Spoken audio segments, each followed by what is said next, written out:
las dificultades realmente no son puntuales, las dificultades son demasiado profundas y complejas. Primero, Periferia nace en el 2004, hace 19 años. ¿Quién estaba en el gobierno en 2004? Digamos, Álvaro Uribe Vélez. Y el proyecto nace de la indignación de observar lo que la comunicación hegemónica, que hoy domina el mundo, hace con las mentes, con los deseos, con la subjetividad de los seres humanos.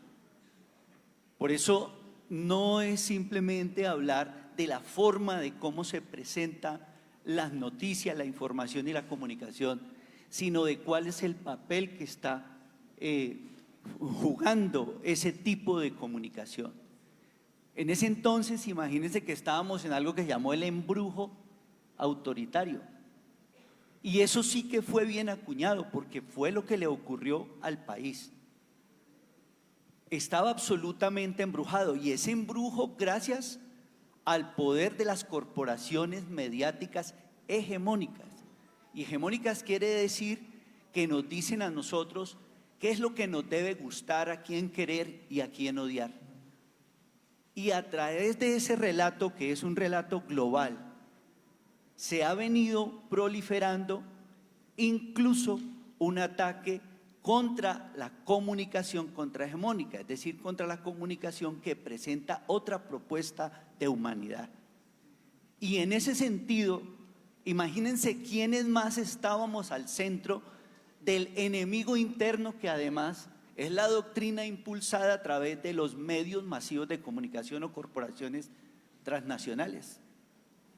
Pues por supuesto, no solo las organizaciones sociales y populares, sino precisamente los medios de comunicación alternativos o contrahegemónicos, que considerábamos que había que hacer algo para tratar de contrarrestar ese poderío hegemónico.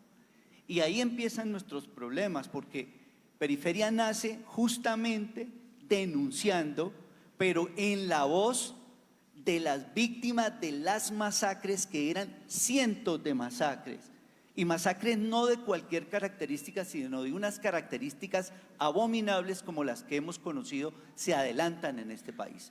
Hoy está cumpliendo 25 años de asesinado Eduardo Umaña Mendoza, para quien pido un aplauso en la memoria de ese gran ser humano.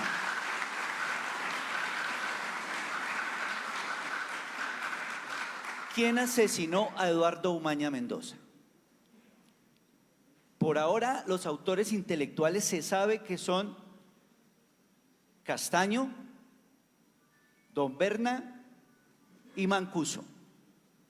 Ya reconocieron ese asesinato, pero está en la CIDH por saberse que los militares colombianos, la inteligencia militar también participó allí. Ese tipo de denuncias, ir a hablar con la familia de los asesinados, de las personas que fueron masacradas, inmediatamente generó unas dificultades. ¿Cuáles? Pues obviamente la amenaza, la persecución a este tipo de propuesta de comunicación.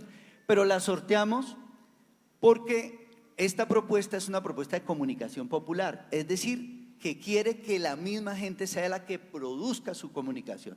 Entonces esto es de las ventajas, que será después para que hablemos, pues que pudiéramos llegar a los territorios y que desde los territorios pudiéramos tener un medio como este, que tiene una característica, y es que se hace desde casi todos los territorios.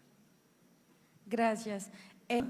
Creo que de las respuestas de mis compañeros de panel se deriva que la comunicación en este caso tiene que ser un asunto de Estado. Y como no es un asunto de Estado, por eso no hay recursos para la comunicación. Sin embargo, llamaría la atención, yo no sé la cifra exacta, pero en pauta o en recursos para pauta, prácticamente todas las instituciones del Estado tienen un mundo de plata. Y la mayoría de esa pauta, casi el 100%, ¿para quién se va? Para los medios, para las corporaciones transnacionales que son privadas y siguen diciendo que son privadas para no adoptar una responsabilidad social, pero viven de la plata pública. La pregunta sería, ¿no sería que la torta de la pauta general que se mueve por todas esas instancias del Estado debería distribuirse de manera equitativa?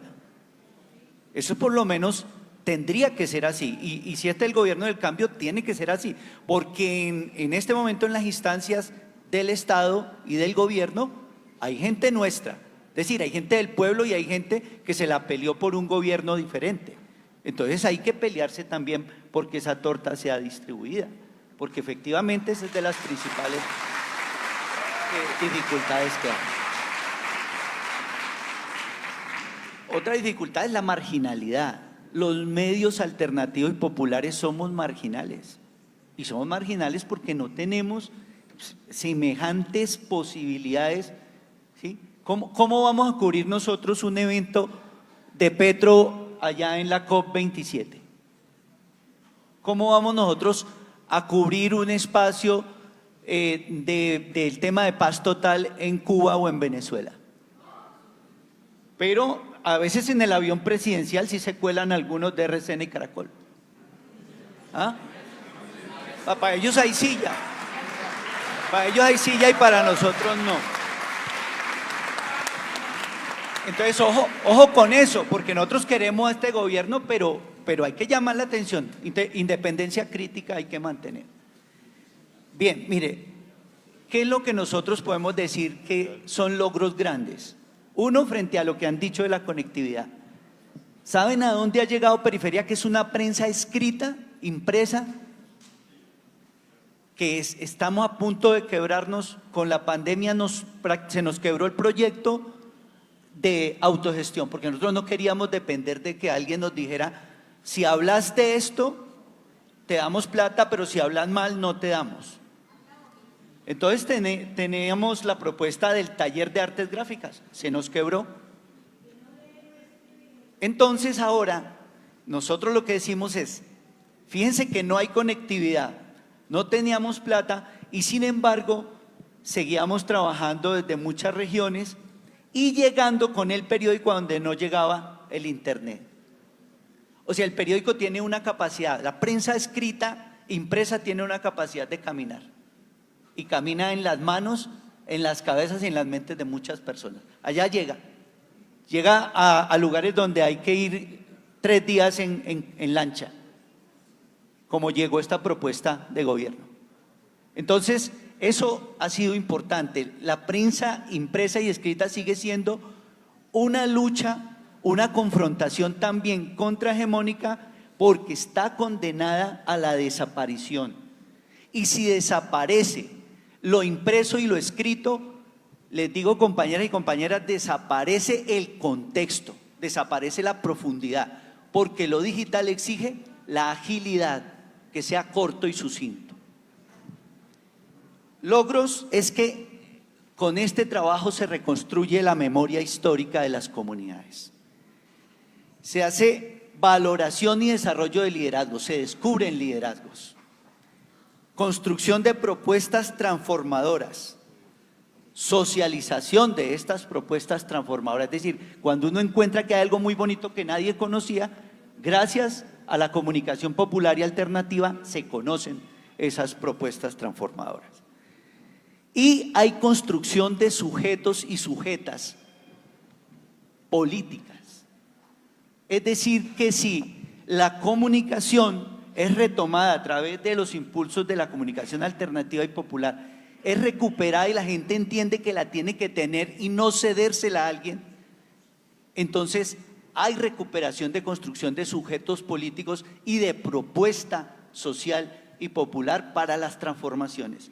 Finalizo diciendo, si este gobierno no comprende, no entiende que tiene que desarrollar una estrategia de comunicación que tiene que ayudar a desarrollar un pensamiento crítico y sujetos políticos en este país, no aprovechamos estos 3 o 4 añitos que nos quedan, y cuando vengan los otros van a venir a hablar mal de este gobierno y no vamos a haber aprovechado el tiempo para poder contrarrestar con medios de comunicación popular y alternativo todo este periodo para construir gente crítica, sociedad crítica.